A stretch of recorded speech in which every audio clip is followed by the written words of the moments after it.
Kennedy, ministre actuel de la Santé aux États-Unis, balance du lourd sur les injections ARN.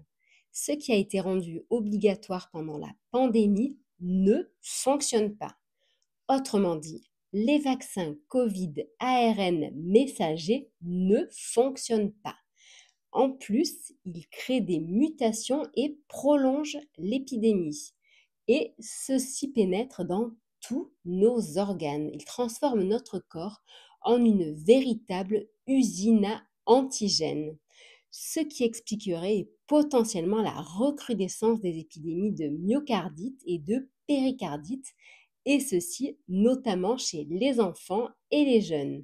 Si tu veux écouter son discours dans l'intégralité, il est disponible sur Internet. Entre nous, je trouve ceci effrayant. Il se base sur de nombreuses études et c'est pour cette raison que pour protéger les Américains, il a annoncé début août mettre un terme à 22 contrats de vaccins ARN. Pendant ce temps, en France, on parle de rendre obligatoire le vaccin de la grippe et de le proposer soit sous forme de fil dentaire, prénasal, et même certains parlent de vaporiser l'ARN sur notre alimentation, tomates, céréales, etc. Ceci dans un but double, soit par rapport à ceux qui peuvent craindre les piqûres, ou alors dans le but de toucher encore plus de monde. Je vous demande, pourquoi un tel acharnement? Certains continuent-ils à croire sans se poser de questions? Je vais donc maintenant partager avec toi une lourde enquête sortie sur le sujet. De nouveau, ces informations viennent du côté des États-Unis. C'est là-bas qu'elle a vu le jour.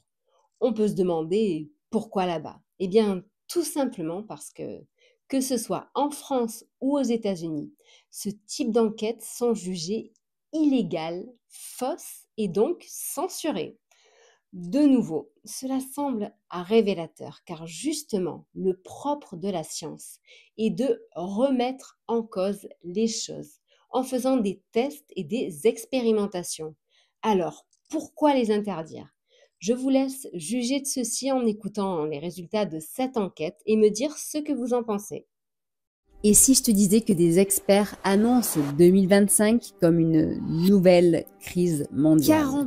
40% des Français redoutent une nouvelle pandémie selon Ipsos. On m'a récemment demandé de me pencher sur le sujet, car sur cette chaîne, on parle budget, finance, mais aussi santé. Car avoir de l'argent sans la santé, c'est inutile. Tu es d'accord avec moi, non? Je vais donc plonger dans les méandres des médias mainstream et autres, et on va voir ensemble aujourd'hui s'il faut s'inquiéter ou pas.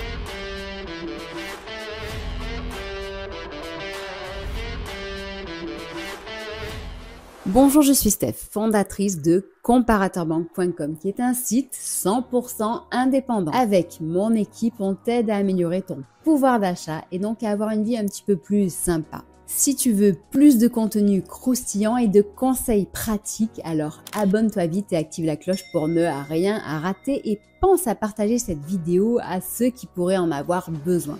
Et d'ailleurs, as-tu écouté les déclarations de Mark Zuckerberg à propos de Meta et des fact-checking qui concernent l'accès à l'information d'une manière générale depuis 2020? Écoute et tu comprendras que l'on ne nous dit pas toujours la vérité.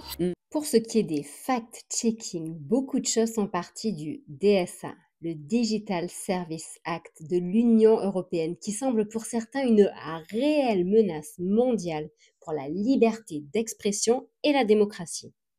Bref. Et si une nouvelle pandémie arrivait, ta santé serait-elle mieux protégée selon toi? Ton portefeuille tiendrait-il le choc? Dis-nous, ça m'intéresse. Allez, dans tous les cas, reste et je te donne des astuces concrètes pour te préparer sur tous les plans. Allez, aujourd'hui, on va prendre du recul. La peur paralyse, elle bloque ta réflexion. Donc, on va sortir de là. On va couper les médias classiques et on va regarder au-delà. Savais-tu qu'aux États-Unis, d'ailleurs, la Chambre des représentants américaine, qui représente les citoyens, a rendu en décembre 2024 un rapport explosif sur la gestion de la crise du coronavirus. Les médias en parlent peu en France ou la décrédibilisent. Pourtant, c'est 2 ans de travail, plus de 500 pages, avec des informations qui sont toutes sourcées qui remettent tout en cause. La fuite du virus du laboratoire chinois est avérée. L'OMS se fait casser, page 171 et ailleurs aussi. Les confinements qui ont fait plus de mal que de bien, aussi page 214. Le pass a fait plus de mal que de bien, aussi page 218. La distanciation sociale, aussi page 198. Les masques qu'on nous a obligés à porter, aussi page 203. La question du traitement quasi imposé, aussi page 336. Et l'ivermectine qui aurait pu être utilisée, page 300. N'oubliez le débat sur les effets secondaires qui doit impérativement avoir lieu, page 364, et la liste continue. Bref, ces données ne sont pas juste des opinions. Elles sont toutes sourcées et toutes avérées. Ça fait réfléchir, non? Comme très souvent, il est préférable de développer son libre arbitre. Il est essentiel pour son évolution. Au-delà de cette question de santé, voici des exemples de ce que je fais moi dans ma vie quotidienne. Donc, par exemple, je multiplie les sources d'informations. Je compare, je teste par moi-même le plus souvent dès que je peux. Je ne laisse pas tout mon argent à la banque, j'en garde un petit peu à la maison. Je suis multibancarisée. J'investis sur différents supports, que ce soit le livret A, l'assurance vie, l'immobilier, la bourse, la crypto, l'or et d'autres encore. Tiens d'ailleurs, en parlant de ça, tu connais XTB qui est un courtier international qui rémunère tes fonds non investis jusqu'à 4,2% en brut par an. C'est en plus sans minimum à placer, sans plafond et ton argent est disponible à tout moment et avec un calcul qui est fait au quotidien. Si tu veux connaître toutes les conditions, je t'invite à aller voir le lien en descriptif. Et si jamais tu décides d'ouvrir un compte aujourd'hui chez XTB, eh bien sache que tu auras une action offerte si tu utilises mon lien en descriptif ou commentaire épinglé avec mon code STEPH et que tu alimentes ton compte avant le 30 septembre, tu recevras alors une action Michelin. Bon, je t'en dirai un petit peu plus sur XTB. C'est un courtier qui est régulier en France. Il est très sérieux, il dispose d'une agence à Paris avec un service client français. Il a de très bons avis clients. Tu peux d'ailleurs regarder sur Apple Store avec 4,6 étoiles sur 5 ou sur Google Play. Il donne aussi accès aux actions, aux ETF dans les plus grandes bourses internationales avec 0% de commission jusqu'à 100 000 euros. Mais aussi un accès aux cryptos, aux matières premières, aux indices, etc. Les dépôts et retraits chez lui sont gratuits. Et l'ouverture de compte est très simple. C'est pas pour rien quand même qu'ils ont plus d'1 million de clients. Bref, c'était une petite parenthèse et juste un exemple. Il y a d'autres courtiers qui existent. Lequel tu utilises toi d'ailleurs si tu veux nous en parler? Et si tu investis en bourse, dis-le nous et dis-nous pourquoi. Je continue ma liste. Je suis aussi curieuse et je lis beaucoup. Je me forme très souvent et un maximum, que ce soit pour apprendre à investir ou acquérir de nouvelles compétences. Et d'ailleurs, j'y reviens, XTB a de très bons inputs avec la XTB Academy, ses webinaires et formations gratuites. Je travaille aussi mon intuition et essaye de faire au mieux pour ma santé. Je ne prends pas tout pour argent comptant, comme on dit.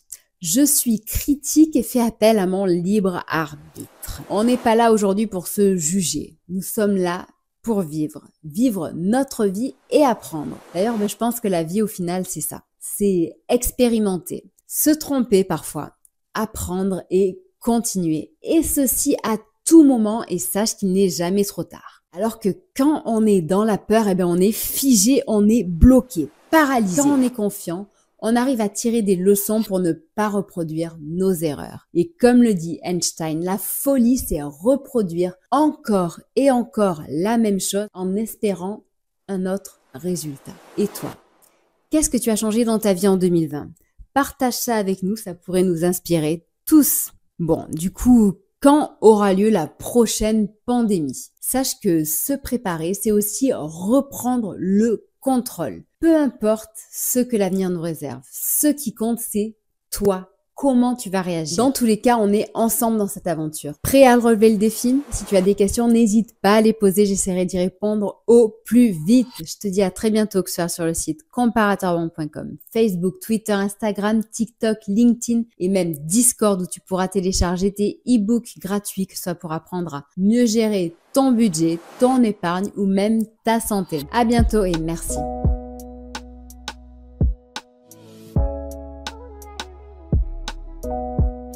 Je te rappelle que je ne suis pas conseillère en investissement et je t'invite toujours à faire tes propres recherches avant d'agir.